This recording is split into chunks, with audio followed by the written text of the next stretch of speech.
నమస్కారం అండి. నా పేరు డాక్టర్ రాజేష్, మ్యావన్ medical centre, Hyderabad. So varicose stages గురించి మాట్లాడొచ్చండి మనం.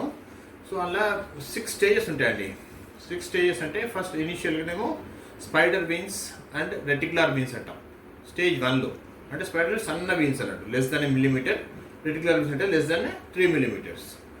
సెకండ్ స్టేజ్లో విజిబుల్ వారికోస్ వీన్స్ అంటే మనకు బయట సిల్లు ఉబ్బినట్టు కనబడుతుంటాయి.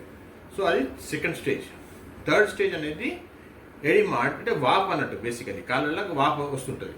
సో ఎస్పెషల్లీ స్టాండింగ్ ఉన్నప్పుడు లేకుంటే ఈవినింగ్ టైం వరకు కాళ్ళలో వాపు ఎక్కువ వస్తుంటుంది. అది third stage. Fourth stage colour change out, skin pigmentation అంట. సో అది ఫోర్త్ స్టేజ్. ఫిఫ్త్ స్టేజ్ వచ్చే వరకల్లా పుండ్లు పడతాయండి కాళ్ళలో. సో ఇనీషియల్ స్టేజెస్లో అది ఫిఫ్త్ స్టేజ్లో కొద్ది ట్రీట్మెంట్ పర్మనెంట్ ట్రీట్మెంట్ చేయనప్పుడు అదేమవుతుంది సిక్స్త్ స్టేజ్కి వెళ్ళిపోతుంది. సిక్స్త్ స్టేజ్ అంటే non healing ulcers, active ulcers. So దాన్ని సిక్స్త్ స్టేజ్ అంటారు. 2020లో ఇట్లా ఈ సిఏపి క్లాసిఫికేషన్ అప్డేట్ చేస్తారండి. ఇంకో స్టేజ్ కూడా యాడ్ చేస్తారు, 6R అని.